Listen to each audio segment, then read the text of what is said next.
இந்த ரெண்டும் சேர்ந்து ஒரு வெரைட்டி தான். ஒரு வெரைட்டி.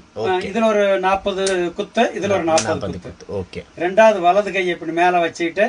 ஓகே. இது ஒரு 40 பாட். ஆமா 40 வெரைட்டி ரெண்டு. மூணாவது அதாவது இது முதல்ல பண்ண வெரைட்டி எதுக்குன்னா காற்று வந்து நல்லா பம்பிங் ஆகும், நல்லா ஒர்க் ஆகும். ஓகே. ரெண்டாவது வந்து முதுகு வலி இருக்கவே இருக்காது. ஏற்கனவே வலி இருந்தாலும் போயிடும், இனிமேல வர வேண்டிய வலியும் வராம போயிடும். சரி. ரெண்டு. ஓகே. மூணாவது பாருங்க, விரலுக்குள்ள விரலை நுழைச்சிக்கிட்டு இப்படி தேய்க்கிறது. எண்டு மட்டும் தான் கை இதாகணும். ஆமா, டச் ஆகணும். ஆமா, இந்த இடத்துல வந்து அப்படியே சூடு ஏத்துறோம். சரி சரி சரி. சூடு ஏறிடும். ஒரு நிமிஷம் விடாம இப்படி நீங்க ரன் பண்ணீங்கன்னா 120 தடவை இப்படி ஆகும். சரி.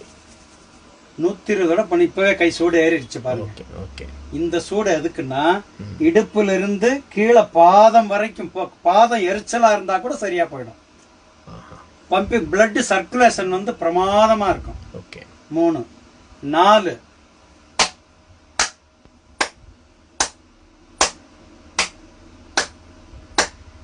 ஒரு நிமிஷம்.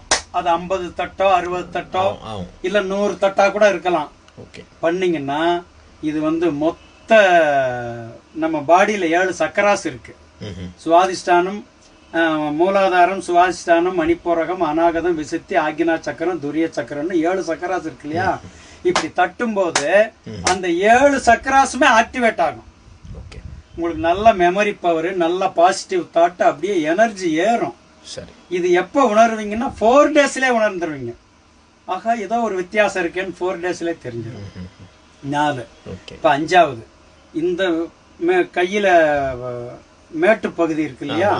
இப்படி இது கூட வலிக்குமே. இதுவும் வலிக்கும். இது அற்புதமான பயிற்சி. இது வந்து ஒரு நிமிஷத்துக்கு நீங்க வந்து ஒரு 50-60 தட்டு தட்டுங்க. தட்டுனா ஜீரண உறுப்பு அட்டகாசமா ஜீரணமாகும். ஜீரணம் ரொம்ப நல்லா ஆகும். எல்லாருக்குமே வியாதி வர்றதுக்கு காரணம் ஜீரண கோளாறு தான். அந்த ஒரு கோளாறுனாலதான் எல்லா எஃபெக்ட்டுமே வருது. ஆனா இப்படி நீங்க வந்து ஒரு 2-3 தடவை நாளைக்கு இந்த மாதிரி பண்ணிட்டீங்கன்னா ஜீரண உறுப்பு நல்ல ஸ்டாண்டர்ட் ஆயிடும். சாப்பிட பண்ணக்கூடாது. காலையில பாத்ரூம் போயிட்டு வந்து எம்டி ஸ்டமக்ல தாங்க பயிற்சியே பண்ணணும். ரொம்ப நல்லா இருக்கும். சரி சரி சரி சரி சரி. இப்ப 6வது பாருங்க, எப்படி வைக்கிறீங்க. கையை இப்படி வச்சுட்டு இப்படி தேய்க்கிறீங்க சைட்ல. சரி சரி சரி சரி சரி. இப்படி தேய்க்கிறீங்க இல்லையா? சரி. இப்படி தேய்க்கும் போது இந்த தோள்பட்டை வலிக்கவே வலிக்காது வாழ்நாள் முழுக்க. அதுல இருந்து இந்த கழுத்து வரைக்கும் எல்லாமே கிளியர் ஆயிடும். எல்லாம் கியூர் ஆயிடும். இந்த வயசு ஒரு இருந்தா கூட முடியும். இது எப்ப வேணாலும் முடியும். 90 வயசு வரைக்கும் பண்ணிக்கிட்டே இருக்கலாம். அப்புறம் 7வது லாஸ்ட் பயிற்சி. கையை இப்படி நம்ம வச்சுக்கிறோம். இப்ப நம்ம கோயில்ல மணி ஆட்டுறோம் இல்லையா? அது மாதிரி இந்த மணிக்கட்டை இப்படி சுத்தும் போது என்ன ஆகுதுன்னா இதுல வந்து ஒரு அரை நிமிஷம், இதுல ஒரு அரை நிமிஷம். கொஞ்சம் அப்படியே மெலிசா இல்ல, இது வந்து நல்லா கையை இறுக்கி பிடிச்சிக்கிட்டு திருப்புறது. சரி, மொத்த கையை பிடிச்சிக்கணும். சரிங்க சரி. இப்படி பிடிச்சிட்டு திருப்புறது. சரி. இதுல என்ன எஃபெக்ட் கிடைக்குதுன்னா குழந்தை பாக்கியம் இல்லாம இருந்தா கூட குழந்தை உற்பத்தி ஆகும். இதுல என்ன அப்படி எஃபெக்ட்னா என்ன, இது பிளட் கவுண்டிங் வந்து ஹெவியா கூடும். பிளட் கவுண்டிங் அட்டகாசமா இன்க்ரீஸ் ஆகும். அதுக்காக ரைட். இதை தொடர்ந்து தினம் காலையில பண்ணுங்க. ஒரு வித்தியாசமான உணர்வு நமக்கு வரும். வாழ்க வளமுடன்.